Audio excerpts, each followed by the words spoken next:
I'm blown, let me flex this. If it's something on your mind, recline and check this. I'm smooth, not reckless, we can get high and ride from shy to Texas. Give a game up since came up, blew my name up. Check out the rhythm, make them all wanna flame up. Trucking man to a lighter, and listen to a young rider. On the side of pimp over tree. Hey yo, you already know what it is. It's your boy Ice Water 815, man. Welcome back to the channel. If it's your first time, hey, welcome to the channel. I guess that's how that's supposed to go. Today, man, I'm gonna give you a quick little video about being a dispatcher because I've been getting a lot of emails. I probably shouldn't say a lot, but I've been getting quite a few emails about people who want to get into the dispatching business.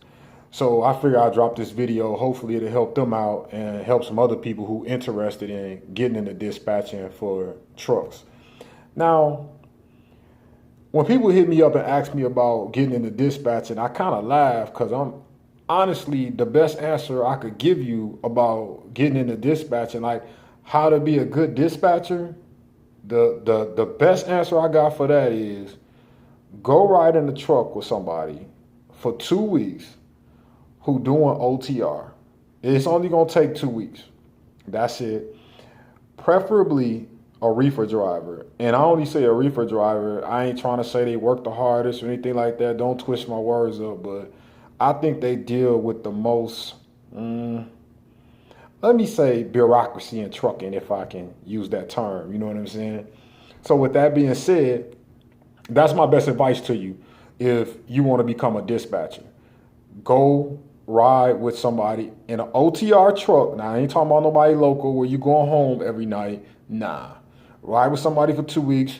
Do your 34 reset in the truck. So that way you truly understand what's going on out there in the OTR world when you dispatching these trucks and when you taking certain loads.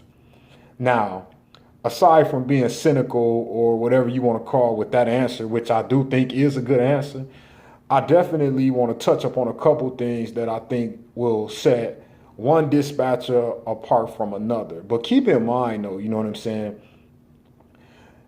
Everybody runs their trucks differently. So to be a good dispatcher, you got to be able to adapt to different styles when you're dealing with different trucks, because I'm just going to say this generically, but every truck has its own personality because the person behind it has its own personality. So with that being said, we're going to move right along and get into a couple of things that I think will make a pretty good dispatcher.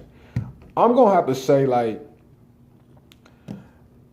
the very first thing I think a dispatcher needs to be is honest about whatever situation it is and whatever's going on. Honesty will get you a long way in the dispatching business. Just because you put lipstick on a pig don't make it pretty. You know what I mean? And by you being honest, you allow the driver ample amount of time to plan for whatever BS that they're going into. Every load ain't going to be a good load, man. We know this trucking. Everything ain't going to go off without a hitch. But the more honest you are, the more, I don't know if I want to say willing we are to accept the BS, but the more prepared we are to deal with the BS.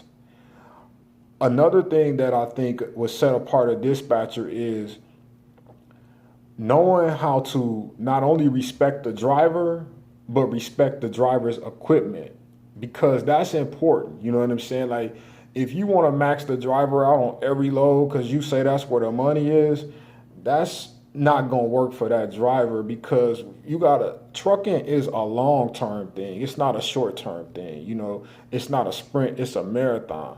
So with that being said, the equipment has to last. So you got to respect the driver as well as the equipment. And while we talking about respect, you also got to respect the driver's time. You can't book loads that deliver in rush hour, give them 2 hours to get the load off, and then have them to be somewhere else. And just because zip code to zip code say it's only 4 miles, think they're going to get there by that pickup time. But you should learn all that when you go and do your 2 weeks, if you go and do your 2 weeks. With regards to time, let me see, like, you got to respect their sleeping time too. And a lot of dispatchers, you know, they think it's a I'm going to say a 9 to 5 job, depending on what coast you're on. You can put in whatever time you want to put in. But us as truck drivers, our days are very rarely 9 to 5. So just because you up at 8 o'clock in the morning, don't mean I'm up at 8 o'clock in the morning. Don't mean I want you ringing my phone, waking me up at 8 o'clock in the morning, because now you done broke my sleep. Now I'm not going to be able to get back to sleep as good as you never get that same sleep you got when somebody woke you up. I don't care who you are. So it's important that as a dispatcher, you respect the driver's time. And while we talking about sleeping time, let's talk about home time. Home time is really important, and you really got to respect that when you doing dispatching, because a lot of people have left jobs over that. I don't know what that noise was. A lot of people have left jobs over home time. So keep that in mind when you're doing your dispatching. You know, the drivers are also human. And I know you want the truck to gross a certain amount of week. Well, I hope you want the truck to gross a certain amount of week, but you got to take all things into consideration. That's going to make you a good dispatcher. A few more things and I'm going to let you go, because this video turned out to be a little longer than I anticipated it to be. But a good dispatcher is going to fight for the driver. And when I say fight for the driver, like I always tell people, it was this Dr. Seuss quote that I remember from when I was real young. It was like some dude, was it the Lorix or something like that? He was like, I speak for the trees have no tongue. I don't really know. It ain't like I watched the Dr. Seuss movie recently or something like that, but the dispatcher is like your voice. You know what I'm saying? Especially like when you dealing with these loads and they're supposed to deal with the broker, especially if something goes wrong. So that's why I'm saying you got to fight for the driver and make sure you giving the driver the benefit of the doubt, and you going to bat for that driver to no avail, to no end, when it comes to detention, when it comes to layover, when it comes to the rate.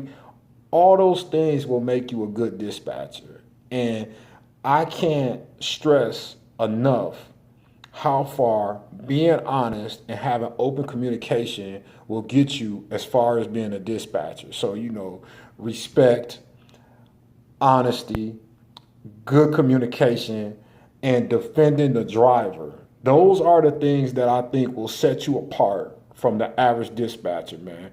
Hey, look, man, I appreciate y'all stopping through, man, checking out these videos, man. This your boy Icewater 815.